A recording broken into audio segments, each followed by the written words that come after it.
박스 연구를 2017년부터 지속적으로 수행을 하고 있고요. 최근에는 AI 규제 샌드박스라고 해서 현재 좀 유럽에서 시작된 그 규제 샌드박스 AI 모델을 저도 좀 참여를 하면서 있고요. 그 관련된 내용을 좀 설명드리도록 하겠습니다. 발표 자료가 많은데요. 좀 앞쪽 부분에 좀 힘을 줘서 설명을 드리고 나머지 부분은 좀 자료를 참고하시면 좋을 것 같습니다.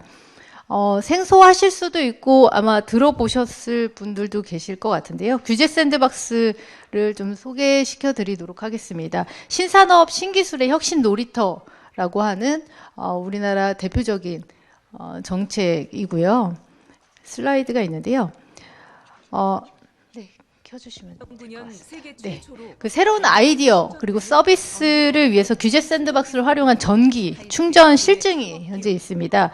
기존의 내연기관 자동차에서 전기차 도래가 시작될 것으로 예상을 하고 있고, 카이스트 이자연 연구원님께서 그럼 전기차를 어디서 충전하지라는 퀘스천을 통해서 그 도로상에서 충전을 하면 별다른 충전 없이 전기차가 굴러갈 수 있겠다, 무한히 달릴 수 있겠다고 생각해서 현재 전기버스 무선 충전 서비스 관련 신기술을 개발하고 실증을 하고 있습니다.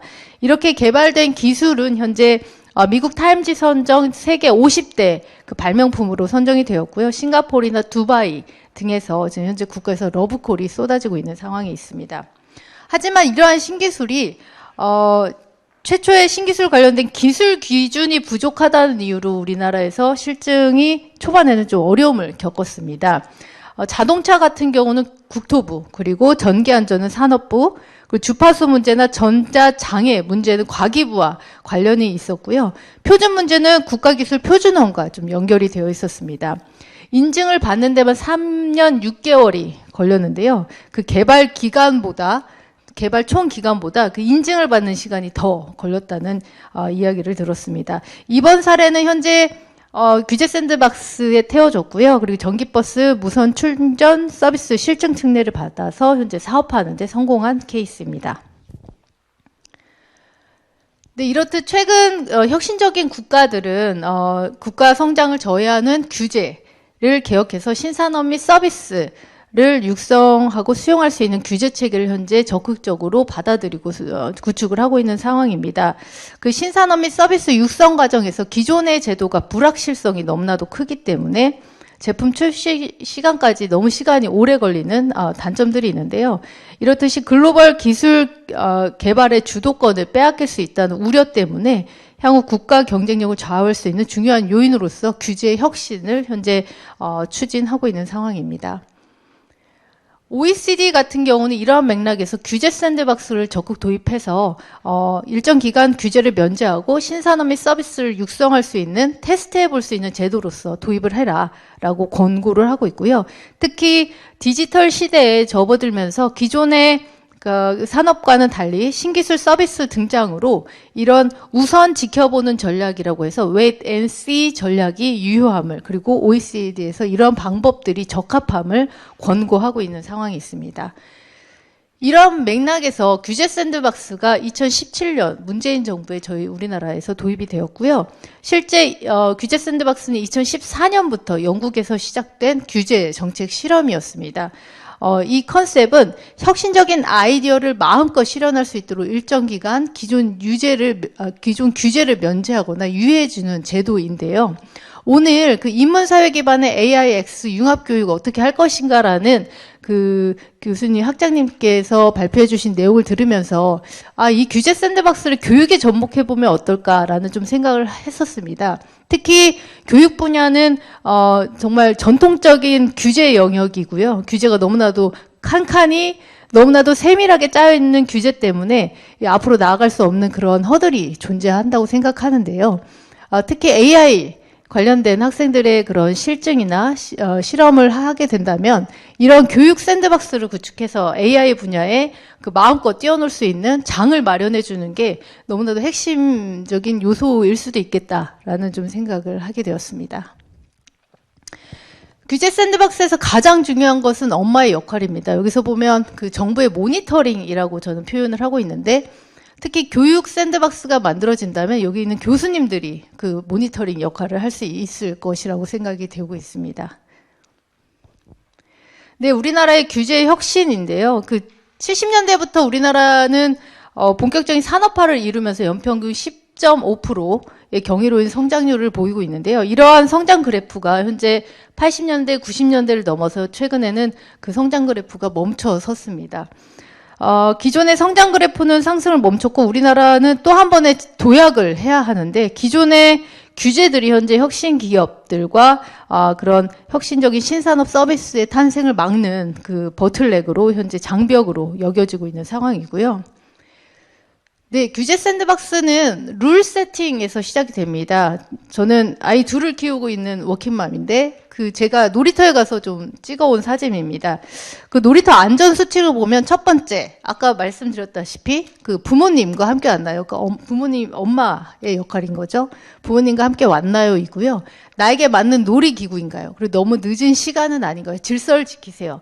이렇듯 규제 샌드박스의 핵심은 룰 세팅에서 시작이 되고 룰 오브 룰, 일정 기간에 서로의 룰을 만드는 것이 어떻게 보면 핵심적인 내용이 아닐까라고 좀 생각을 하고 있습니다.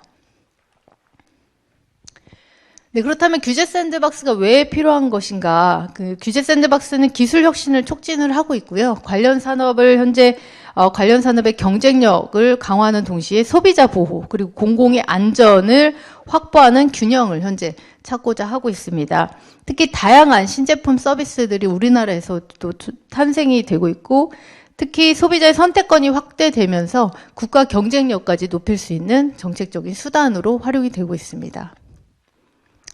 그동안의 성과를 보면 우리나라의 2175건의 현재 실증이 이루어지고 있고요. 특히 기후에너지환경부 순환경제 규제 샌드박스가 또 최근에 시작이 되면서 올 초에 시작이 되면서 현재 8개 부처에서 현재 규제 샌드박스를 수행을 하고 있습니다. 이것뿐만 아니라 KCCI, 그러니까 대한상공회의소 그리고 연구개발특구의 규제 샌드박스도 좀 포함이 되어 있는 상황입니다. 우리나라의 규제 샌드박스를 좀 간단히 그 유형화를 해보면 우리나라의 그 유형으로는 두 가지로 유형이 구분이 되고 있습니다. 프로젝트형 규제 샌드박스와 지역 혁신형 규제 샌드박스인데요. 프로젝트형 규제 샌드박스라 하면 프로젝트 단위로 기업들이 참여하는 그런 규제 샌드박스를 의미합니다. 산자부나 금융위, 과기부, 국토부가 이에 해당이 되고요. 지역혁신형 규제 샌드박스는 중기부와 과기부가 좀 포함이 되는데 이걸 또 뭐 교육 샌드박스로 한번 또 환산을 해보면 그 학생들이 프로젝트형으로 그 교육 샌드박스를 어플라이 할 수도 있을 것 같고요. 지역으로도 한번 좀 풀어줘서 그 어떠한 일정 지역에서 학생들이 뭐 교육에 관한 뭐 AI 실증을 할 수 있게끔 좀 풀어준다면 이런 유형도 유효할 것으로 좀 생각이 되고 있습니다. 네, 현재 규제 샌드박스 운영은 3단계로 좀 운영이 되고 있습니다. 3가지 유형으로 3종 세트로 운영이 되고 있는데요. 규제 신속 확인은 임시허가, 실증 특례로 이게 3가지의 유형이 있고 각각의 부처별로 좀 특징을 가지고 운영이 되고 있는 상황이 있습니다. 주요국의 동향을 말씀드리면 간단히 좀 설명드리면 영국에서 시작된 제도입니다. 2014년도에 시작이 됐었고 금융행위규제기구 FCA라는 기관에서 규제 샌드박스가 탄생이 되었고요. 프로젝트 이노베이트의 일환으로 도입된 규제 정책입니다. 이러한 규제 정책이 싱가포르로 넘어갔는데요. 싱가포르도 특히 영국에서 핀테크 중심으로 시작된 규제 샌드박스가 싱가포르로 넘어가서 핀테크 중심의 규제 샌드박스에 꽃을 피우게 되고요. 특히 싱가포르 같은 경우는 그 내수 시장이 작기 때문에 이런 약점을 극복하기 위해서 해외 시장으로의 확대를 위해서 규제 샌드박스를 적극 도입하고 있는 상황입니다. 그 이후에 일본은 세계에서 예측하기 어려운 경로를 진화하고 있고 완전한 데이터 없이 증명 없이 도입이 어려운 종전의 안반 규제라고 표현을 하고 있는데요. 그 일본이 세계 경쟁력이 이래서 약화되었다고 판단을 해서 아베노믹스 2017년도에 미래 투자 전략을 통해서 규제 샌드박스가 도입이 되었습니다. 일본에서 이렇게 전 분야에서 좀 도입이 되었고 그때 마침 문재인 정부 시절에 저희 나라도 좀 일본을 벤치마킹해서 그럼 우리나라도 전 분야에서 한번 도입을 해보자라고 해서 우리나라가 도입이 됐는데요. 현재로는 전 세계에서 실증이 가장 많은 국가는 우리나라입니다. 네, 간단히 그 향후 도전 과제를 살펴보면 그 규제의 법 정립이 좀 필요할 거고요. 또 기업의 참여 확대, 그리고 사회적 합의 도출이 필요합니다. 그 어떻게 보면 규제라는 것이 다양한 이해관계자들이 얽혀 있는 그 이슈이기 때문에 관련된 이해관계자들 간의 소통, 그리고 합의 도출에 관한 좀 거버넌스 체계, 그리고 인프라가 좀 필요하다고 생각을 하고 있습니다. 앞으로 규제 샌드박스와 관련된 직업 분야는 뭐 좀 다양할 것 같습니다. 이게 융합 분야이기 때문에 좀 규제가 문제가 되고 있기 때문인데요. 뭐 신기술 개발이나 엔지니어, 그리고 정책 연구가, 그리고 법률 전문가도 좀 중요한 직업 분야라고 좀 생각을 하고 있고요. 그 신산업 및 서비스 관련된 직업 분야 관련된 예시로 보면 지금 현재 규제 샌드박스 홈페이지에 들어가 보시면 우리나라에 이런 신기술이 개발이 되고 있구나. 좀 놀라울 정도로 현재 실증들이 많이 이루어지고 있는데요. 뭐 스마트 임상 지원 플랫폼이나 자율 운방 선박, 그리고 뭐 로봇을 활용한 승강기 탑승 실증 등의 그런 많은 실증들이 우리나라에서 실제 현재 이루어지고 있고, 이를 통해서 법 개정으로 이어지는 그런 과정들을 좀 타고 있는 상황에 있습니다. 다음으로는 AI 규제 샌드박스인데요. 이 부분은 앞에 간단한 컨셉을 말씀드리는 것으로 좀 가름하도록 하겠습니다. 구체적인 내용은 조금 어려울 수 있기 때문인데요. 그 AI 규제 샌드박스가 무엇이냐 좀 말씀을 드리면, 그 AI 시스템이 데이터 수집이나 활용 과정에서 좀 복잡한 과정이 있습니다. 뭐 프라이버시 침해라든지 책임 소재 불분명, 그리고 알고리즘 편향 등과 같은 문제들이 현재 그 갈등 요인들을 동반을 하고 있는데요. 기존의 법제도로는 이런 갈등에 대한 사전적 조정이나 그리고 예방에는 한계가 현재 존재한다는 공통적인 EU나 뭐 OECD의 그 의견들이 있었고요. 따라서 글로벌 주요국들이 현재 이 AI를 도입하기 위해서 이런 고위험이나 기술의 불확실성, 그리고 사회 영향에 대응하기 위해서 규제 체계를 좀 전반적으로 손보고 있는 상황이 있습니다.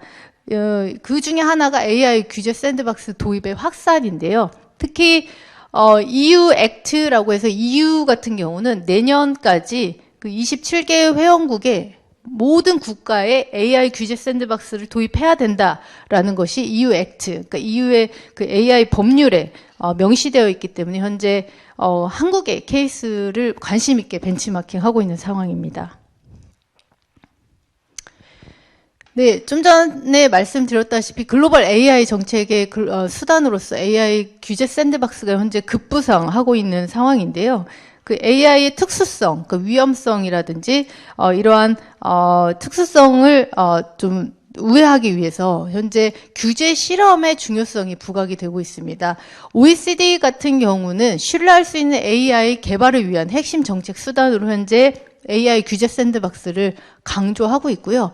그렇다면 어떻게 도입을 하냐라는 질문에는 스타트업 방식의 정책 실험 모델로 도입을 하겠다라고 대답을 하고 있는데, 이게 무엇이냐면요. 규제 실험의 중요성을 강조하고 있고, 그 AI 기술 효과와 위험 검증 후에, 그러니까 위험을 검증한 다음에 확대, 축소, 폐기를 결정하겠다.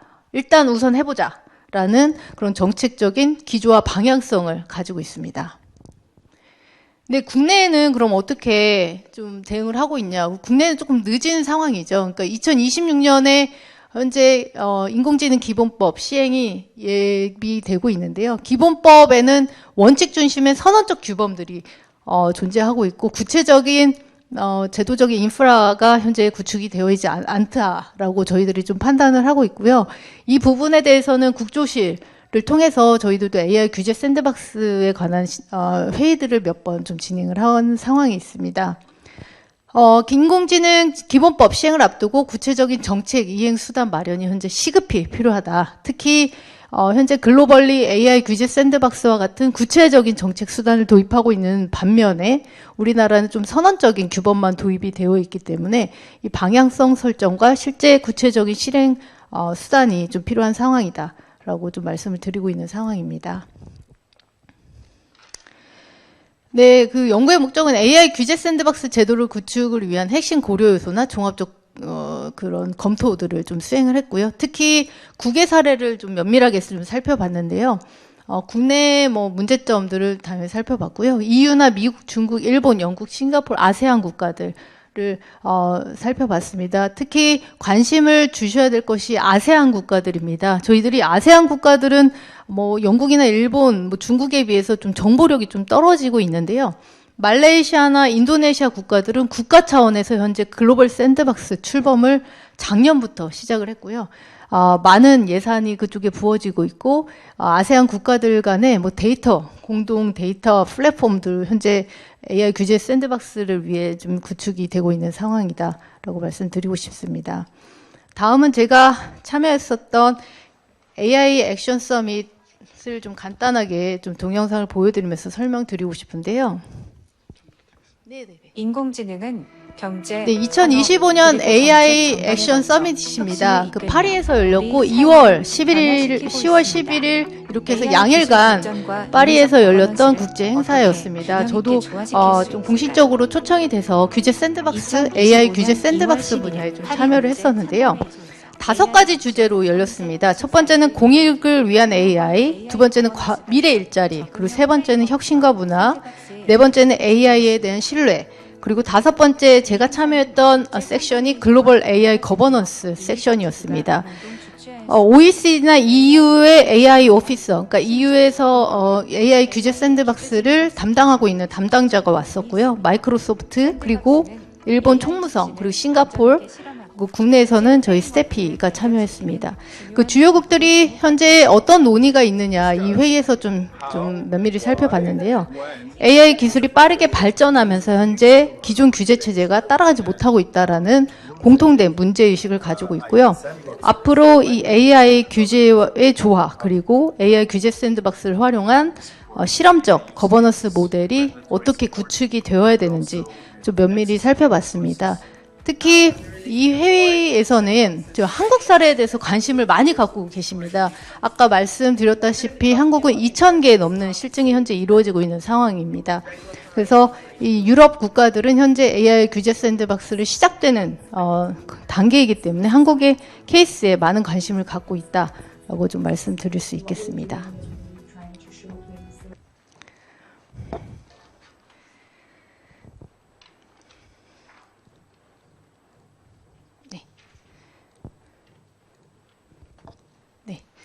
이 설명들은 좀 간단히 넘어가도록 하겠습니다. 좀 공통된 내용인데요. 이 슬라이드는 그렇다면 기존의 규제 샌드박스와 AI 규제 샌드박스는 뭐가 다르냐, 뭐가 공통적이냐라는 그런 저희 내부에서 좀 스터디를 했었는데요. 공통점으로 좀 살펴봤던 것이 혁신 기술의 실증 환경을 제공할 수 있다. 그리고 혁신 기술이 시장에 진입하기 전 실증적 테스트를 지원하는 규제 유예 제도라는 그 공통점이 있었습니다. 하지만 AI 규제 샌드박스와 기존의 규제 샌드박스의 차이점은 적용 기술이나 분야 그리고 평가 운영 방식에서 차이가 많이 난다. 그리고 평가의 포괄성 그리고 깊이에서 좀 레벨을 좀 둬야 된다라는 좀 차별성을 가지고 있습니다. 이 자료를 좀 참고하시면 될 것 같고요. 그렇다면 AI 특화 요소와 공통 운영 기반은 무엇이냐? 기존의 공통적인 내용들은 기존의 규제 샌드박스와 공통되는 공통적인 일반적인 체계를 의미하고요. 그리고 AI 특화 요소는 AI의 규제 샌드박스에 특화된 그런 기술적 특수성에 대응한 추가 설계 항목을 좀 의미하고 있습니다. 간단히 말씀드리면 3가지인데요. 데이터, 표준화, 글로벌이었습니다. 그러니까 데이터 같은 경우는 데이터 기반의 AI 실증의 환경 미비와 인프라가 부족하다라는 문제점이 있었고요. 표준화 측면에서는 기술적 신뢰성 그리고 표준 기준이 미확립으로 그 실증의 지속성이 결여될 수 있다. 그리고 글로벌 거버넌스 측면이 너무나도 중요한 부분인데요. 그 AI 기술 특유의 국제 규범 부재와 국내 규제 간의 현재 불일치가 나고 있습니다. 이 부분을 좀 어떻게 할 것이냐라는 좀 논의가 있었습니다. 현재 우리나라 정부는 AI 기술에 너무나도 초점이 두어져 있고 거버넌스 체계라든지 글로벌 협력, 뭐 표준 이런 부분은 좀 관심이 상대적으로 낮지만 앞으로 이 부분이 AI 규제 샌드박스에 좀 핵심적인 요소가 되지 않을까 저희들이 좀 판단하고 있습니다. 뭐 EU 사례라든지 미국 사례 그리고 중국 좀 자료를 참고하시면 될 것 같고요. 각 국가에서는 현재 그 각 국가만의 AI 그 지능법들이 현재 나오고 있고 최근에 올해 5월에 일본이 어떤 방향으로 갈지 계속 모니터링을 했었는데요. 이 5월에 좀 방향이 정해졌습니다. 일본 같은 경우는 하이브리드로 가겠다. 기본적인 법 체계는 유럽의 법 체계를 준수하지만 자율 규제의 그 정부 주도 틀 안에서 민간이 참여할 수 있는 미국의 스타일도 같이 접목을 시키겠다라는 것이 뭐 일본 정부의 입장이 되었습니다. 네, 관련된 자료를 참고하시면 될 것 같고요. 네, 그래서 앞으로 규제 샌드박스의 대응 방식은 세 가지일 것 같은데요. 기존 샌드박스 내 AI를 도입하는 방법이 있을 수 있겠고요. 그리고 독립형 AI 샌드박스라고 해서 유럽의 모델과 같이 AI 규제 샌드박스를 따로 설치하는 방법이 있을 수 있겠습니다. 또한 하이브리드 접근 방식으로 현재 일본이 하고 있는 그런 방식으로도 우리나라가 AI 규제 샌드박스를 구현할 수 있겠다라고 해서 이제 세 가지 안으로 좀 국조실에 좀 얘기를 드렸던 상황에 있었습니다. 네, 이 앞에 내용을 좀 서머리한 내용이고요. 그 세 가지 특화 요소도 좀 자료를 참고하시면 될 것 같습니다. 그렇다면 앞으로 어떻게 AI 규제 샌드박스를 우리나라에 도입을 할 것인지 종합적인 결론인데요. 뭐 앞에서 말씀드렸다시피 AI 특화 요소를 좀 강조해야 되고 데이터 표준화 글로벌의 핵심적인 요소를 가지고 인공지능 기본법과 연계해서 앞으로 법 체계를 만들어야 된다는 것이 저희 스태프의 좀 연구 결론이었고요. 그리고 공통 운영 기반도 역시 좀 신경을 써야 되는데 다기관 협력이나 이해관계자들의 참여라든지 규제 기관 내에 AI 전문성을 좀 강화해야 될 필요가 있다라고 말씀드렸고요. 그리고 평가 체계도 구체적으로 좀 설계를 해야 된다라는 것이 종합적인 결론으로 도출되었습니다. 네, 이상입니다. 경청해 주셔서 감사드립니다.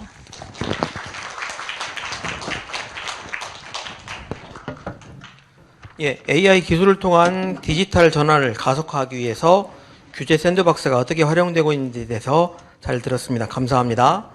예, 두 번째 순서로 카이스트 김동우 교수님을 모시고 디지털 인문사회 융합 카이스트의 사례라는 제목으로 귀한 발표를 청해 듣겠습니다.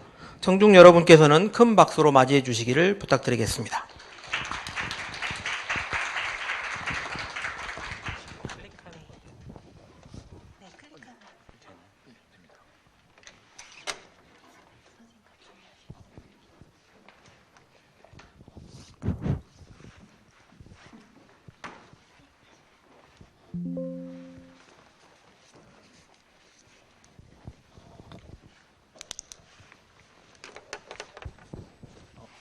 네, 안녕하십니까.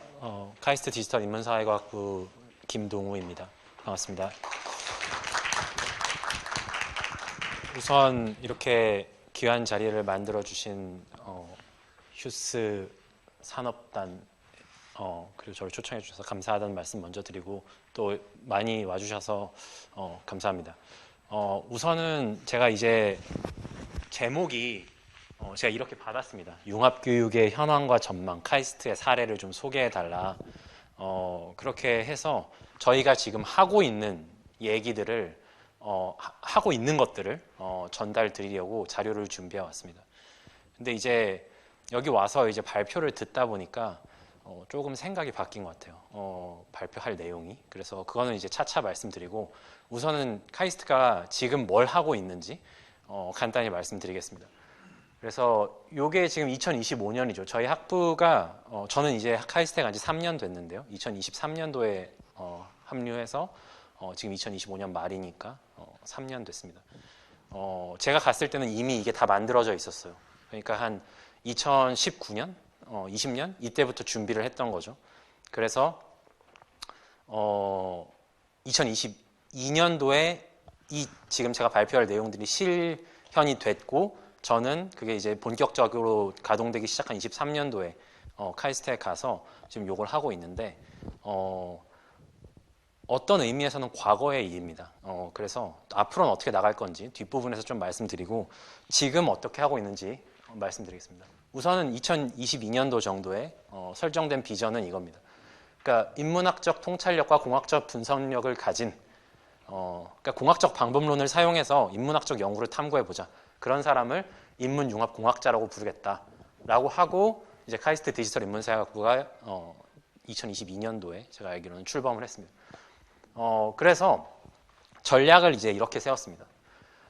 이게 카이스트는 이제 이공학 중심 교육을 하는 곳이다 보니 랩실 문화가 굉장히 발달해 있습니다. 그래서 학부생들부터 연구에 참여하는 이제 과학고등학교 학생들이 대부분이기 때문에 그때부터 이제 개별 연구들을 하거든요. 그래서 개별 연구, 학부생부터 인턴으로 참여하고 그런 학생들이 대학원에 진학을 해서 랩실에 소속돼서 연구를 하고 또 연구센터를 만들고 연구 교수님들을 초빙해서 거기서 그 연구 교수님들이 연구를 이끌고 나가는. 그러니까 연구센터, 그러니까 교수를 한 명을 중심으로 해서 또 그런 교수님들이 모인 센터를 중심으로 해서 연구 교수가 있고 그 교수님들과 박사과정생, 석사과정생, 학부생까지 모두가 다 함께 연구를 하는 그런 공간입니다. 그래서 이제 그런 이공학계에서 진행되고 있는 연구 교육의 모형을 인문학에도 적용하겠다 해서 저희도 조직을 이렇게 짰습니다. 디지털 인문사회과학 센터를 만들고 거기에 이제 연구 교수님과 포닥 연구자분들이 함께 하시고요. 그리고 대학원을 출범해서 지금 석사 및 박사과정생을 받았고 그리고 학부에서 디지털 인문사회학과 부전공을 만들어서 인문학에 관심 있는 학생들이 학부 교육을 부전공을 하면서 연구실에 연구과제에 인턴으로 참여하고 또 그런 학생들이 대학원에 진학하고 또 그런 학생들을 이제 연구센터에서 보육해서 현장으로 내보내는 그런 교육 시스템을 갖추고 있습니다. 그래서 저희는 세 가지 트랙을 중심으로 운영을 하는데요. 하나는 디지털 인문학입니다. 여기에는 이제 저같이 철학을 하는 사람과 역사학을 하는 사람, 문학을 하는 사람, 뭐 컨텐츠를 연구하시는 교수님들 이렇게 포진이 되어 있고요. 계산사회과학에는 뭐 계산사회과학적인 방법론을 동원해서 뭐 사회학 연구를 하시는 분, 정치학, 경제학 뭐 등등 대부분의 많은 사회과학자분들이 여기 계시고 또 음악 그리고 뇌과학 또 환경 이런 것들 하시는 분, 환경은 계산사회과학이고 그런 것 심리 이런 거 하시는 분들, 언어 이런 거 하시는 분들이 인지융합과학 트랙에 소속이 돼서 이제 각 트랙별로 교수님들마다 랩실을 꾸미고 그 랩에서 학부생부터 연구교수까지 하나의 프로젝트를 위해서 연구를 하고 그러면서 교육하는 시스템을 갖추고 있습니다. 그래서 보면은 저희는 겸임과 공동지도 제도가 되게 활성화되어 있는데요. 그게 어떤 형식이냐면 이제 해보면 교수님들의 교수님으로 연구를 하기에는 이제 시간도 부족하고 뭐 여러 가지 문제가 생기는 거죠. 그러니까 어떤 식으로 하냐면 이제 랩 제도가 있다고 했잖아요. 랩 제도가 있으면 그 랩을 이끄는 사람은 결국엔 교수님들이란 말이죠. 그러니까 교수님들이 한 분씩 계십니다. 그러면은 그 교수님들이 학생이 있죠. 그렇죠. 그 학생들이 이제 있습니다. 그러면은 그 학생들이 공통의 관심사를 가지고 함께 연구를 하는 거예요. 그러니까 예를 들어 랩실 1에 소속되어 있는 학생과 랩실 2에 소속되어 있는 학생이 함께 어떤 주제에 대해서 같이 연구를 하는 식인 거죠. 아니면 교수님 두 분이 한 학생을 공동 지도를 해요. 그러니까 뭐가 저같이 철학을 하는 사람과 공학을 하는 교수님이 한 학생을 공동 지도를 하는 거예요. 저 같은 경우는 전산학부에도 겸임을 하고 있습니다. 카이스트의 교수님들은 이렇게 인문사회과학부에만 계시지 않아요. 예를 들면 전산학부, 데이터 사이언스, 아니면 물리학, 수학 이런데 아니면 다른 전공 이렇게 다 전공이 최소 2가지 아니면 3가지 정도 전공을 겸임을 하고 계십니다. 그럼 거기서 학생을 받는 거죠. 그렇죠? 그러면은 예를 들면 여기 이제 한 학생이 철학을 하고 또 전산학부 어떤 교수님의 공동 지도를 받는 거예요. 그러면 그런 학생이 하는 연구는 자연스럽게 전산학과 철학의 경계에 있는 연구를 하게 되죠. 그러니까 융합적인 인재를 키우는 방식이 어느 한 분야에서 AI 기술을 활용해서 인재를 키우면 융합적인 인재가 태어나는 게 아니라 그 각 분야의 전문가들이 함께 어떤 교점에 있는 연구를 진행하는 학생을 지도할 때 그런 학생들이 나가서 산업계에 학계에 포진을 하면 융합 인재가 양성되는 것이다. 이제 이런 비전을 가지고 카이스트는 연구를 그리고 교육을 진행하고 있습니다. 그래서 그런 게 학부 교육에서도 잘 드러납니다. 이제 방금 여기는 이제 대학원이겠죠. 이게 랩실에서 연구를 하는 학생을 어떻게 지도하느냐의 문제니까. 학부 교육도 이런 식으로 진행이 됩니다. 이제 이거는 제가 가면서 정착된 제도 중에 하나인데, 인문사회, 과학공학 계열의 교수진이 하나의 교과목을 운영을 해요. 그래서 제가 처음에 시도했던 거는 제가 이제 철학을 하니까 철학을 하는 저와 물리학을 하는 교수님 같이 16주를 같이 강의를 합니다. 그리고 여기 보시면 지금 여기 잘 안 보이는데 뇌과학을 하시는 정하인 교수님과 저희 학부의 디지털 인문사회과학부의 전준 교수님이 뇌에 대한 생물학적인 지식과 사회에 대한 지식, 이걸 어떻게 함께, 뇌과학과 사회학이 어떻게 함께 결합될 수 있을까를 학부 수준의 과목으로 강의를 하시는 거죠. 그래서 그런 것들이 인문융합특강, 사회융합특강, 예술융합특강 이렇게 세 가지로 나눠져 있습니다. 그래서 이런 과목들이 강의가 되고, 여기 지금 저희 학부의 전준 교수님이 이 강의를 하시고, 저희 이제 카이스트 큐데이라고 학교 전체에서 하는 행사가 있습니다. 그러니까 우수 사례 표창 같은 걸 하는 건데, 그럴 때 이제 표창을 하고 포상금도 이렇게 주고 합니다. 근데 그보다 더 중요한 거는 사실 이런 거를 대학에서 하기가 힘들어요. 그러니까 카이스트니까 가능한 것이 있습니다. 왜냐? 이런 걸 하면은 각 교수에게 책임 필수를 다 인정해 줍니다. 그러니까 두 교수가 한 과목 가르치는데 다 3학점씩 주는 거예요. 그러니까 이런 인센티브 제도가 되어 있지 않으면 귀찮은 일인 거죠. 하지만 카이스트에서는 이런 거를 모든 교수에게 세 분이 다 가르치면 세 분 다 인정해 줍니다. 다 인정해 주고 거기에 적절한 인센티브까지 제공이 됩니다. 그러니까 만약에 AI 융합 인재를 기르고 싶다. 그러면 단순히 역사학에서 그냥 AI 기술을 조금 만드는 그런 거 가지고는 안 된다는 거죠. 역사학의 전문가와 인공지능 전문가가 모여서 어떤 연구가 구체적으로 가능한가를 함께 탐구하는 그런 과목을 학부 수준에서부터 제공하고, 그런 과목을 제공할 유인을 충분하게 교수자에게 제공해야 된다. 이게 카이스트의 기본 방향입니다.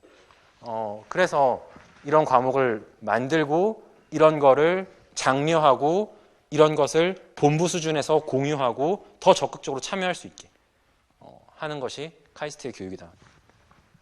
그래서 학부 수준에서 이제 저희 교과목 정도 좀 말씀드리면 디지털 인문학 입문, 텍스트 분석, 언어학의 이해 이렇게 해서 최신의 어떤 디지털 방법론을 가지고 기존의 학문들을 어떻게 새롭게 연구할 수 있을까? 이런 과목들이 부전공에서 제공이 됩니다.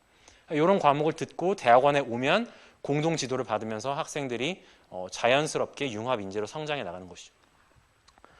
대학원 교과목인데요. 디지털 인문사회과학 개론 이런 거 들으면 이제 새 트랙의 모든 학생들이 와가지고 함께 같은 방법론을 듣고 어떻게 서로 다르게 적용하는지, 서로 다른 주제를 어떻게 같은 방법론으로 연구하는지 이렇게 연구를 하게 되고, 인문사회과학과 자연어 처리, 데이터과학, 실험연구 방법론. 그래서 대체로 이제 보시면 방법론이 많고 심화, 철학에 관한 심화 과목도 있고 합니다.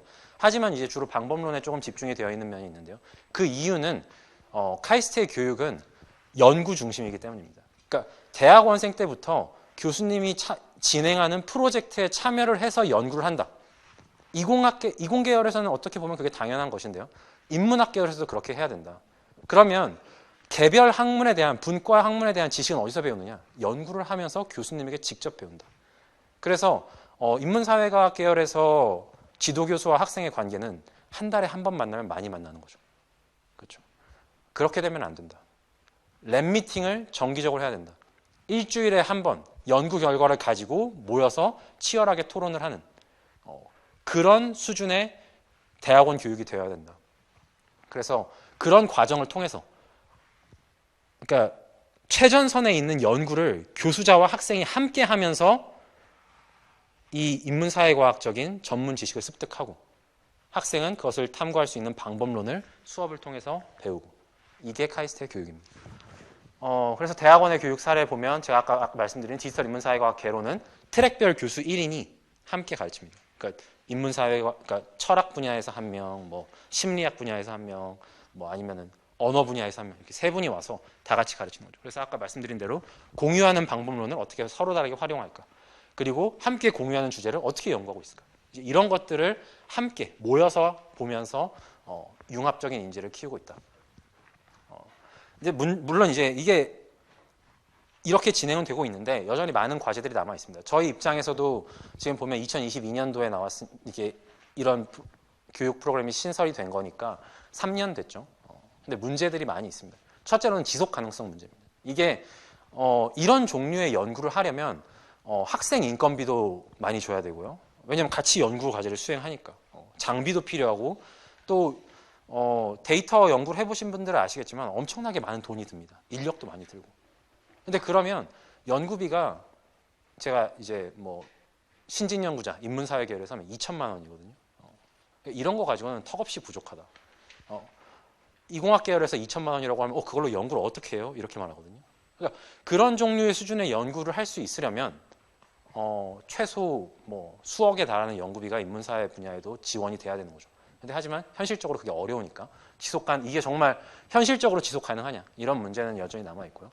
저희가 이제 랩별, 트랙별, 전공별 뭐 융합을 하기 위한 여러 가지 노력을 말씀드렸지만 그게 다 장벽이 있기 때문에 그런 노력을 하고 그런 걸 장려하는 것이거든요. 하지만 완벽하게 깨부시고 완벽하게 깨부시고 한다고 말하기에는 여전히 장벽은 존재합니다. 그래서 그런 것들을 점점점 줄여 나가는 게 앞으로의 과제가 되겠죠.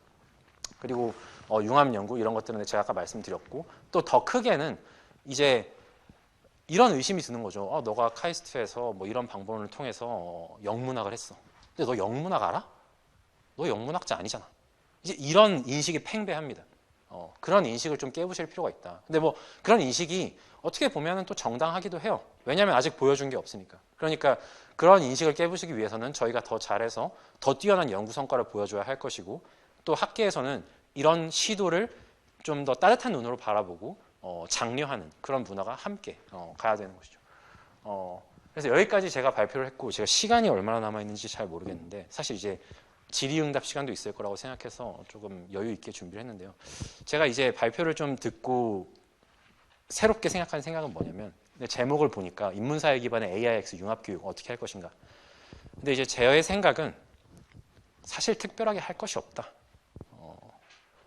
왜냐, 교육이라는 게 뭐냐, 좀 철학적으로 말씀을 드리자면, 좀 추상적으로 말씀을 드리자면, 학생들이 어떤 미래를 만들어 나가고 싶은지 스스로 가슴 뛰는 꿈을 갖고 그것을 추구해 나갈 수 있게 해주면 되는 것이거든요. 그래서 뭐 그런 얘기 아까 많이 나왔는데요. AI를 못 쓰는 사람이 AI를 쓰는 사람에 의해 대체될 것이다. 맞는 말이에요. 근데 교육의 목적이 AI를 쓰는 사람에 의해 대체되지 않도록 AI를 쓰는 법을 배우는 게 되어서는 안 된다고 생각합니다. 어떤 게 교육의 목표가 되어야 되냐? 학생 한 사람 한 사람이 미래를 만들어가는 세대라는 어떤 사명감과 미션, 꿈을 짊어지고, 그리고 그걸 통해서 자아를 실현하는 거죠. 그런 꿈을 짊어지고 그것을 추구할 수 있도록 도와주고 그 노력을 인정해주는, 그렇죠? 그런 게 교육의 목표가 되어야 된다고 생각해요. 그러니까 어떻게 하면 AI를 활용할 것인가? 그거는 제가 볼 땐 별로 중요한 문제가 아닙니다. 이 학생들이 만들어 나가고 싶은 미래가 무엇인가? 그것을 교수자들이 보여줄 수 있어야 되는 거죠. 그렇게 하려면 어떻게 해야 되는가? 최전선에 있는 과제가 무엇인지를 학생들에게 보여주고 그것을 학생과 함께 해나갈 수 있는 환경을 조성하는 것. AI를 어떻게 쓰는가는 사실 사소한 문제예요. 저희가 아무리 백날 여기서 AI를 이렇게 써야 됩니다, 저렇게 써야 됩니다 말해봐야 더 창의적인, 저희가 바라는 건 더 창의적인 학생이 나와서 더 창의적인 방식으로 AI를 활용하고 더 창의적인 결과를 내는 것이죠. 그리고 우리가 바라보지 못하는 어떤 미래를 상상하고 그것을 만들어 나가는 사람을 저희가 원하는 거 아닙니까? 그렇게 생각하면 그런 문제는 사소한 문제예요. 융합교육을 어떻게 할 것인가? 꿈을 키울 수 있게, 그 꿈을 정말 열정적으로 추구해 나갈 수 있게, 그렇게 교육을 해야 된다. 그것은 언제나 예로부터 교육의 목표였고 앞으로도 교육의 목표가 될 겁니다. 그러니까 여러분들이 어떻게 AI를 잘 활용할 것인가, 그걸 고민하실 필요가 없어요. 내 꿈은 무엇인가? 내가 만들어 나가고 싶은 미래는 뭔가? 그거를 생각하시고 그거를 추진하기 위해서 스스로를 계속 증명해 나가시면 됩니다. 그러면 AI 시대의 교육은 아무 문제가 없다. 그렇게 말씀드리면서 발표를 마치도록 하겠습니다. 감사합니다.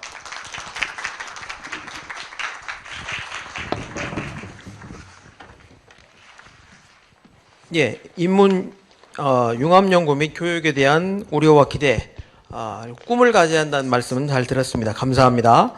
다음으로 세 번째 주제 강의는 고려대학교 정병호 교수님께서 맡아주시겠습니다. 정 교수님은 한국인문사회 융합인재양성사업단 협의회 회장을 맡고 계시고 인문사회 융합인재 양성과 AI 융합교육의 방향성이라는 주제로 발표해 주시겠습니다. 큰 박수로 환영해 주시기를 부탁드리겠습니다. 예, 안녕하십니까. 지금 소개받은 저는 이제 디지털이라는 아젠다로 그 고려대학교를 주관대학으로 해서 휴스 사업을 지금 전개하고 있고요. 현재는 저희가 이제 10개 컨소시엄 50개 사업단이 참여를 하고 있는데 전체 협의회의 그 회장을 맡고 있습니다. 그 조금 전에 우리 김동우 교수님 말씀을 참 잘 들었는데요. 특히 마지막 부분 어떤 꿈을 가져나갈 것인가 중요하다. 상당히 인상적으로 잘 들었습니다. 근데 이제 그런 말씀이 이제 제가 봤을 때는 그 카이스트적인 환경, 한국에서 서울대보다도 1인당 학생 교육부가 압도적으로 많은 환경, 그리고 자유롭게 그 융합 교육을 할 수 있는 환경이기 때문에 하실 수 있는 말씀이고요. 저는 왜 고려대학교에서 디지털 인문학을 제가 문과대 학장을 하면서 도입할 수밖에 없었는지, 그리고 왜 인문사회 기반의 AI 융합 교육을 주장할 수밖에 없는지에 대해서 좀 이렇게 러프하게 좀 이렇게 설명을 드리도록 하겠습니다. 저는 이제 인문학 위기 담론에 되게 관심이 많습니다. 왜냐하면은 뭐 제가 저 모교이기도 하고 재직하고 있는 이제 고려대학교가 한국 인문학의 요람이다. 뭐 산업화 사회, 민주화 사회, 그리고 국제화 사회에 있어서 우리 문과대학이 한 역할이 엄청나게 지대하다. 뭐 이런 자부심을 가지고 있었습니다. 그런데 뭐 여러분 아시다시피 2000년대 전후부터 인문학의 위기라고 하는 부분은 가장 연구를 하는 데 있어서 학생들 교육을 하는 데 있어서 늘 극복해야 될, 그리고 경우에 따라서는 학생들에게 미안한 마음을 가져야 될 좀 그런 어떤 환경이었던 것 같습니다. 그래서 이제 인문학 위기 담론이라고 했을 때 모든 방면의 인문학 위기는 아닌 것 같고요. 그것을 저는 그 연구라든가 인문학의 대중화라든가 차세대, 인문학 차세대의 양성이라든가 인문학 교육, 이렇게 저는 구분을 해서 봐야 된다고 생각을 하는데요. 물론 이제 인문학 분야의 연구 지원은 이제 우리 인문학에서 이제 여러 단체들이 있는데 사실 그 과학 기술에 비해서는 뭐 한없이 적습니다. 저기 전체 국가 R&D 중에서 연평균 1.3, 뭐 1.2% 왔다 갔다 했다가 2026년도에는 AI 관련해서 예산이 뭐 10조다 그러기도 하고 뭐 급하게 엄청나게 급증했지 않습니까? 물론 저기 우리 교육부에 그 학술연구정책과에서 되게 노력을 많이 해주셔서 인문사회 분야도 증액을 하려고 노력을 많이 했지만은 과학기술 쪽이 엄청나게 증액되는 바람에 올해가 최초로 인문사회 분야가 1% 이하가 예상된다라고 하고 있습니다. 그럼에도 불구하고 저는 뭐 일본 쪽을 이제 전공을 하는데 일본하고 비교해 보면은 우리는 뭐 HK 사업이라고 하는 게 거대 연구, 일본에서는 찾아볼 수 없는 연구입니다. 되게 그 인문사회 연구소 지원 사업이라든가 일반 공동 연구 지원 사업이라든가 그러한 어떤 연구의 특징을 가지고 있고요. 그 학문 후속 세대에도 이렇게 보면은 박사학위자의 취업률은 다른 계열에 비해서 매우 낮은 뭐 전임 교수 수는 좀 이렇게 행보인 것 같고요. 최근에는 비정년 트랙 교수들이 뭐 인문사회 분야에 다시 들어오게 되는, 그래서 결국은 취업할 곳이 없기 때문에 또 그 인문학 분야가 폐가가 이어지면서 학문 후속 세대에 상당히 어려움을, 우리 문과대학만 하더라도 그 대학원의 내국인 입학자가 매년 80명 정도씩 줄어들었습니다. 그러다가 올 2학기 때는 무려 지원자가, 한국인 지원자가 한 작년에 60% 수준밖에 되어지지 않는, 사실 어떻게 보면은 그 인문학 그 차세대 인재 양성의 요람이었다라고 하는 부분이 상당히 뭐 이런 표현 쓰면 또 제가 우리 문과대 교수님들은 안 좋아하지만은 뭐 사실 소멸해 가고 있다 이렇게 보는 게 솔직한. 그래도 뭐 고려대학교 하면은 한국에서 인문학 차세대 양성자에 있어서 일익을 담당을 했는데 상당히 안타까운 현실이라고 볼 수가 있겠죠. 그 뭐 인문학 대중화는 사실 요새 뭐 우리 BK, HK, 코아 뭐 이런 인문학 사업에서 대중화 사업을 사실 의무화했고 이런 대학 사회뿐만 아니라 자치단체, 박물관, 도서관, 네이버 같은 포털 사이트, 심지어 백화점 강사에도 인문학 강좌가 개최되어 사실 저런 거 할 때 청중들이 어떻게 동원할 것인가 이런 걸 고민할 정도로 이 대중화 사업은 단군 이래의 화랑새이다 뭐 이렇게 말씀드릴 수 있을 것 같고요. 단지 아쉬운 거는 이런 인문학의 어떤 대중화가 단순한 순간적인 어떤 인문학의 어떤 소비로만 좀 그친 경향이 있는 것 같고요. 인문학에 대한 본질적 관심을 증폭하거나 그러한 것이 또 대학 인문학으로 환류되는 선순환 구조를 만들지 못했다. 뭐 이런 아쉬운 감이 있는 것 같습니다. 그래서 이제 제가 바라보는 한국의 뭐 이거 뭐 전 세계적인 현상이기도 하지만은 인문학 위기의 본질은 사실 인문 교육의 위기이거든요. 뭐 물론 이제 최근 몇 년 동안 사실 우리 고대 같은 경우도 과학기술 분야에 입학자 수가 늘어났거든요. 이게 수도권 규제에 묶여 있음에도, 그러니까 첨단학과 뭐 이게 뭐 저기 그 첨단기술학과 뭐 증설 이런 문제로 해서 그 뭡니까 우리 편입으로 받아들여야 될 여석을 가지고 뭐 인원을 늘린다라든가 뭐 저런 것들이 있었고요. 그래서 이제 상대적으로 요 뒤에 조금 보시면은 사실 지금 대학 내에서 보면은 이 문과대 학생들은 상당히 좀 뭐라고 그래야 되나 자연과학에 대해서 이게 상대적인 어떤 뭐 자기 비하라고 해야 될지 뭐 이게 이제 문성합니다라고 하는 용어가 대변하고 있고, 그렇기 때문에 지방 대학에서는 학생들 학령 인구가 엄청나게 줄어들고 있지 않습니까? 그러다 보니까 없앨 때는 당연히 인문학 관련 또는 사회과학 중에 일부 학과를 구조조정해 나갈 수밖에 없는 뭐 그런 상황에 있는 것 같고요. 그러다 보니까 당연히 그 연구 중심 대학에서 대학원생을 양성하려고 해도 취업할 데가 없는 거죠. 그 대학원에서 박사학위를 취득하고 강사로만, 물론 이제 국립대학은 좋습니다. 시간당 9만 원. 그 저희 고대 같은 경우는 제가 강사할 때 2001년 강사할 때 5만 3천 원이었습니다. 지금 5만 6천 원입니다. 시간당. 그러면 이 친구들이 이제 강사법에 의해서 최대 2과목을 하거든요. 그러면 1년 동안 가져가는 수입이 1,100만 원입니다. 이건 너무 이제 잔혹한 거잖아요. 그 대학을 졸업하고도 10년 이상 해서 박사학위를 취업했는데 뭐 이제 이런 악순환이 이제 이어지고 있는 겁니다. 그래서 인문학의 위기라고 하는 것은 곧 뭐냐면은 인문학 교육의 내용과 사회 수요가 미스매칭하는 그래서 인문학 위기의 본질은 인문 교육의 위기이고, 이제 여기에 대한 구조 조정을 당하지 않기 위해서는 뭔가 이제 대응 논리가 이제 필요한 거죠. 그래서 제가 그 21년도에 이제 제가 이제 고려대학교 문과대 학장을 했는데요. 되자마자 상당한 어떤 예산을 투입을 해서 전면적으로 우리 문과대 학생들이 한 3,600명 정도 되는데 전면적인 교육 진단을 했습니다. 교육 진단을 했는데 그 학생들이 넘어가도록 할게요. 문과대학 전공 수업에 대해서 물어봤습니다. 그래서 뭐 아까 5차 산업혁명이라고 그 말씀하셨는데 당시 이제 4차 산업혁명이죠.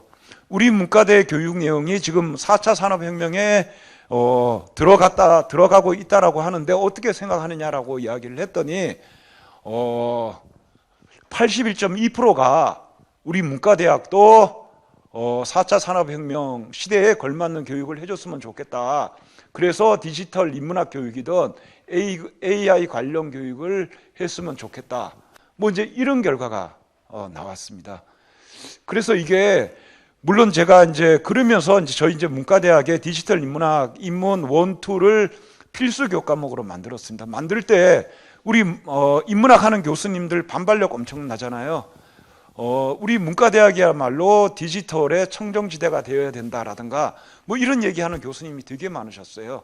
근데 당시에 학생들의 80% 넘는 학생들의 이런 수요, 이거는 뭐 저한테 되게 큰 무기가 되었고, 그래서 23년 교육과정에 반영할 수 있었고요. 또 요걸 보시면 아시는데, 저기 아래쪽에 보면은 우리 학생들 보고 1학년 때 너 장래 진로가 뭐니? 2학년 때 뭐니? 3학년 때 뭐니? 4학년 때 뭐니? 이렇게 물었는데, 사실 학년이 올라가면서 저는 장래에 이것을 할 거라고 그런 확신이 깊어져야 되잖아요. 근데 이제 우리 문과대 인문학 하는 학생들은 1학년 때 63.5%입니다. 저 때는 이제 추상적으로 생각을 하는 거죠. 그러다가 2학년 때는 56.1% 떨어지고 3학년 때는 대폭으로 떨어집니다. 이게 방황하는 시기이죠. 그 4학년 되면 확정이 되어야 되거든요. 확정이 되어야 뭐 은행권으로 가겠다, 아니면 공기업으로 가겠다. 그럼에도 불구하고 더 떨어집니다. 30% 이하로 떨어지게 됩니다. 저거는 이제 왜 그러냐 하면은 사실 많은 학생들이 이제 저희 고대 같은 경우는 문과대 들어온 친구들이 로스쿨을 지망하는 친구들이 되게 많습니다. 근데 또 로스쿨이 또 다 갈 수 있는 거잖아요. 그쪽 시험도 봐야 되고 적어도 학부학점은 4.2 이상이 나와야 되고 그러다 보니까 그러면서 이제 학생들이 문과대에 걸맞는 인문학에 걸맞는 경력 개발 센터를 좀 만들어줬으면 좋겠다. 근데 저거는 상당한 예산이 필요하기 때문에 제가 그 문과대 학장하면서 어려웠던 부분이고요. 단지 근데 이 부분도 제가 휴수 사업을 하면서 부분적으로는 보충할 수 있어서 다행이라고 생각을 합니다. 그리고 저희 고려대학교 문과대학도 한번 들어가 보시면 대학 알림에 가면 시험이 겁나게 낮습니다. 50% 이하 인가가 되게 많습니다. 왜냐? 학생들은 4년 동안은 자기 전공 수업을 들어야 되고 그런데 직무 능력을 못 갖췄다라고 판단을 하게 되는 겁니다. 그리고 그러면서 졸업하고 관련되는 학원을 다니거나 아니면은 관련되는 공부를 하거나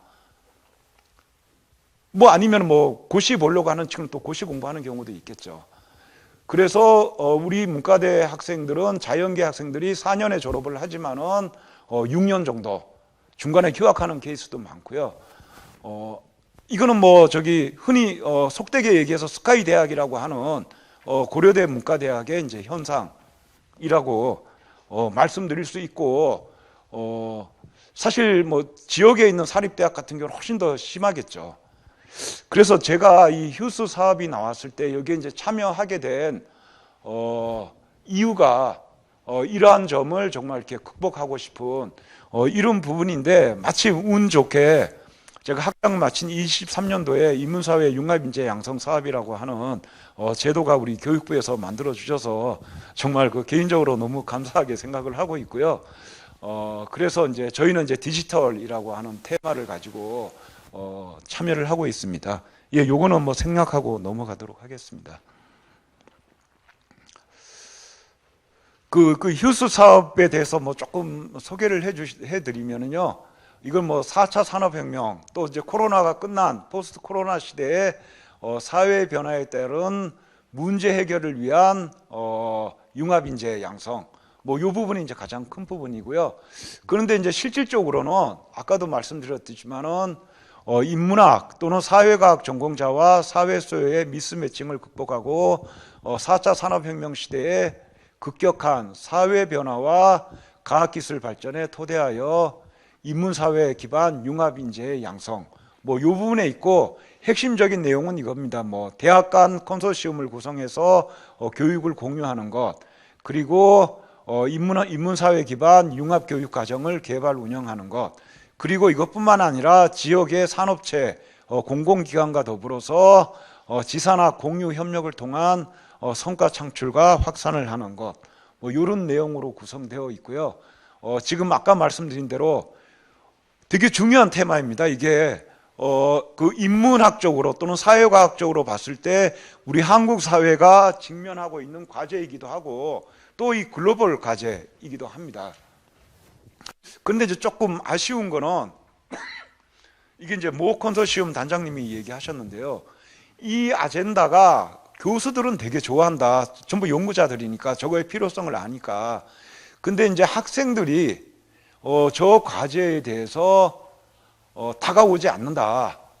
뭐 예를 들면 이제 인구 구조라고 했을 때 인구를 가지고 융합 교육을 한다고 해서 그쪽에 직업 세계가 무한대로 열려 있는 건 아니잖아요. 그러니까 그런 점에 이제 조금 어려움이 있어서 그 많은 사업단에서는 이 부분을 융합 교육, 특히 디지털을 개입시킨 융합 교육을 통해서 학생들의 다양한 직무 능력을 양성할 수 있도록 노력을 하고 계십니다. 그리고 또 하나는 저희가 국립대학이 11개, 사립대학이 39개고요. 수도권 대학이 18개, 지역대학이 32개인데 또 국립대학 중에는 우리 전남대처럼 이제 지역 거점 대학도 있지만은 대부분이 지역 거점 대학이 아닙니다. 그러니까 충남대도 있고 전남대, 경북대 있지만은 전남대는 주간 대학이고 충남대, 경북대학, 부산대학은 참여대학이고 대부분이 순천대학이라든가 뭐 이렇게처럼 거점 국립대학은 아닌 또 대부분이 이제 지역의 사립대학. 그래서 이제 최근에 이제 서울대 10개 만들기 사업이 또 현 정부의 커다란 아젠다이고 뭐 또 그것도 상당히 필요한 부분이 있지 않습니까? 또 지역대학이 또 성장을 해야 되기 때문에. 그런데 또 거기에서 또 조금 소외되는 지역의 사립대학이라 거점 국립대학이 아닌데 이런 부분들이 저희 사업단에 되게 많이 포함되어 있습니다. 그래서 저희는 사실 서울대 10개 만들기 사업에 되게 보완제가 되어 줄 수 있는 휴스 사업단이다. 이렇게 생각을 하고 있습니다. 뭐 성과 이건 넘어가도록 할게요. 그 현재 참여하는 학생이 원래 2025년도는 아마 3만 명 정도가 되어지지 않을까 예상이 되어집니다. 그래서 이제 저희는 이게 인문사회 분야에 사실 인재 양성 사업이라는 게 없었고 어떤 인센티브, 어떤 비교과를 할 수 있는 지원 자체가 없었거든요. 우리 학생들이 기업과 산업체와 접할 수 있는 거, 지역 공공단체와 협업을 할 수 있는 이런 기회 자체는 거의 뭐 전무했다고 볼 수가 있거든요. 그렇기 때문에 학생들이 상당히 만족도가 높은 인문학, 사회가 과학기술의 융합의 정말 그 유일한 인재 양성 사업이기도 하고요. 참여 학생들의 높은 만족도. 그리고 뭐 이 아래에 있는데요. 그 문제 해결형도 있고 지산학 연계 교육이 있기 때문에 학생들이 교실에서 갇혀서만 수동적으로 교육을 받는 형태가 아닌 적극적으로 참여하는 뭐 이런 유형이기 때문에 처음으로 뭐 이런 교육이 3년 전부터 2년 전부터 실시되고 있다라고 볼 수가 있고요. 그리고 조금 전에 말씀드렸듯이 모든 컨소시엄의 융합교육 방법론으로 디지털 활용 교육을 실시를 하고 있는데요. 그래서 저는 인공지능 시대에는 사실 대학 사회가 직면한 최대 위기적 상황이기도 하고요. 그렇기 때문에 더구나 인문사회학을 하는 우리로서는 저 문제에 대한 어떤 단초를 적극적으로 마련할 필요가 있다라고 판단을 했습니다.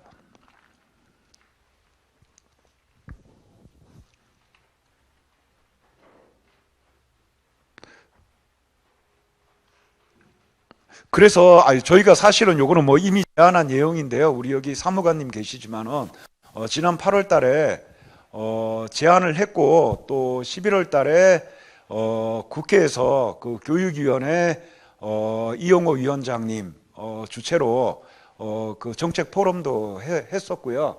그리고 그 다음에 뭐 우리 교육위원회 의원님들도 다수 만나서 의견도 교환하고 했습니다만은 저희 그 휴스라고 하는 고유한 사업 또 10개의 아젠다가 있고 거기에 플러스해서 AIX 융합교육 프로그램을 실시하는 것, 요 부분이 저희의 과제이지 않을까. 또는 이 부분을 했을 때 사실 AI 플러스 X라고 이야기는 하지만은 이 X 부분에 사실 인문사회 X라고 했을 때 최근에 이제 부각되어지는 거는 기존의 공학의 여러 영역들, 그 다음에 생명과학을 다루는 여러 영역들, 그리고 의학의 여러 영역들. 사실 내년에 그 R&D 과제가 지금 과기정통부 이쪽 산하부처에서 지금 나오고 있거든요. 이쪽에 나오는 대부분이 그쪽입니다. 그 X라고 하는 게 뭐니라고 했을 때 요거는 뭐 공학이자 생명과학이자 의학이다. 요런 부분. 그래서 이제 저희는 요 부분에 있어서 정말 이렇게 소명의식을 가지고 이 X가 인문학 또는 사회과학 분야에서도 적극적으로 모색할 필요성이 있다. 이렇게 판단하고 휴스 플러스 AIX 융합교육 프로그램에 대해서 또 제언을 했고요. 그 다음에 이제 한국에서 저희가 10개 컨소시엄, 아까 그 컨소시엄의 아젠다는 정말 한국 사회가 직면한 문제를 내포하고 있는 이런 아젠다이기 때문에 그래서 그러한 아젠다에 기반해서 AIX 융합교육 컨텐츠를 개발할 수 있는 그 한국 AI 인문사회 융합연구소 컨소시엄까지 가면은 좋지 않을까 이렇게 판단을 하고 있습니다. 그리고 이 문제는 우리 카이스트 같은 경우는 아까 설명하시면서 학부에서 대학원까지 랩을 중심으로 한 어떤 연계 교육이 잘 되고 있는 것 같은데요. 근데 이제 이거는 사실 인문사회 위기를 극복할 때 저희 같은 경우는 이제 카이스트는 이제 과기정통부 소속이고 사실 한국 대학이 공이 이 문제를 같이 극복을 해야 된다라고 판단을 하고 있거든요. 그렇기 때문에 그 다양한 유형의 학석사 연계 과정 모델을 통해서 학부에 있어서 AIX 융합교육뿐만 아니라 이게 석사 과정까지 이어질 수 있는 이 부분에 대해서 고민을 했고 이후에도 고민을 할 예정입니다. 그래서 요거는 저희 그 국회에서 했던 인문사회 기반 AIX 융합교육과 융합인지 양성 발전 전략이라고 하는 내용의 정책 포럼을 했던 부분입니다.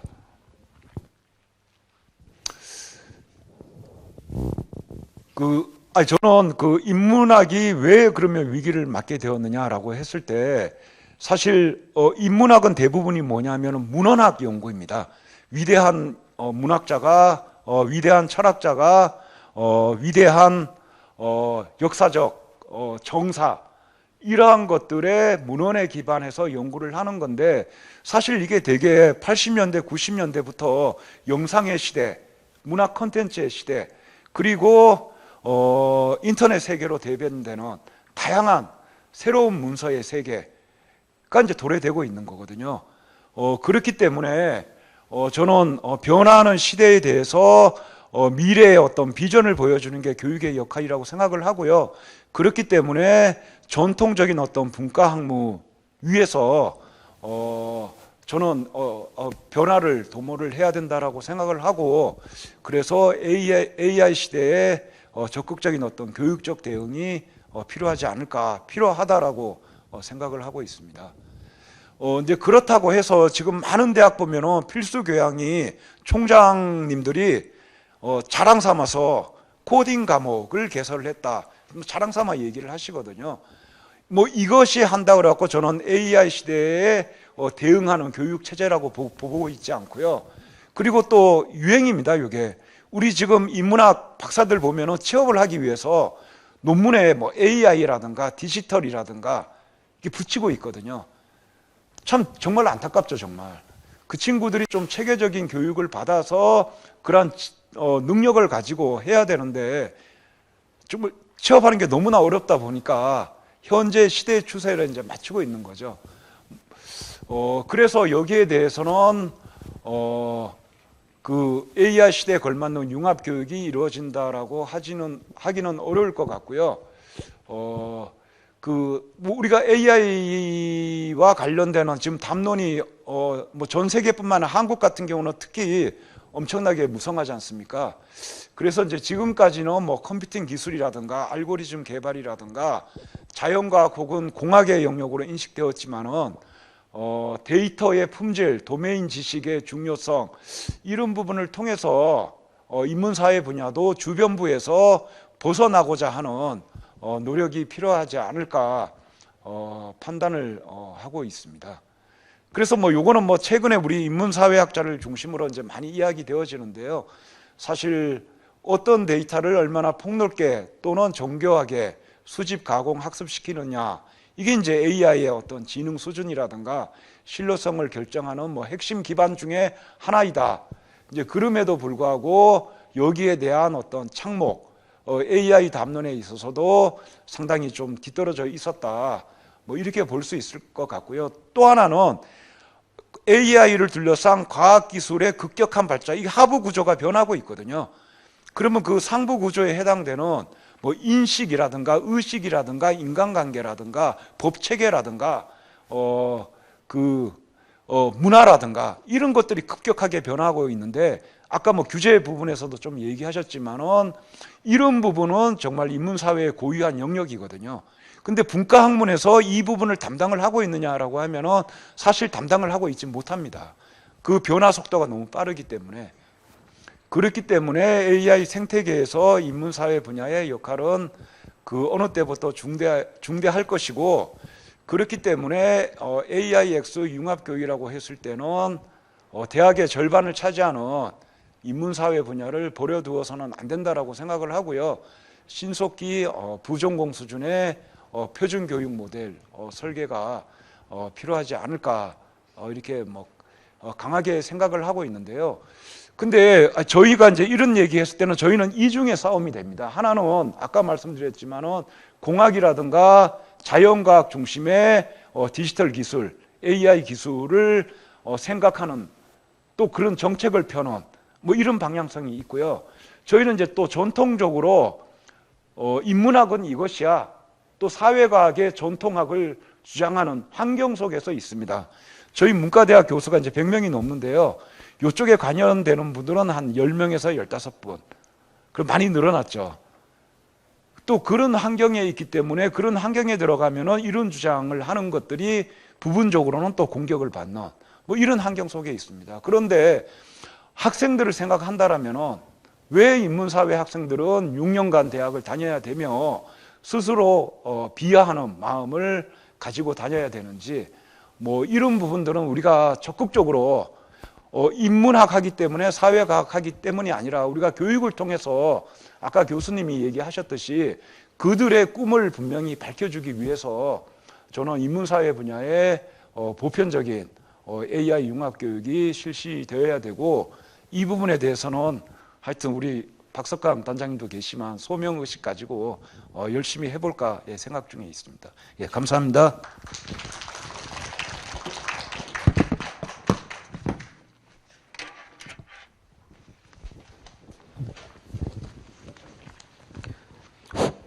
예, 교수님 감사합니다. 인문사회 융합교육이 나가야 할 학술적, 정책적 방향성을 잘 들을 수 있었습니다.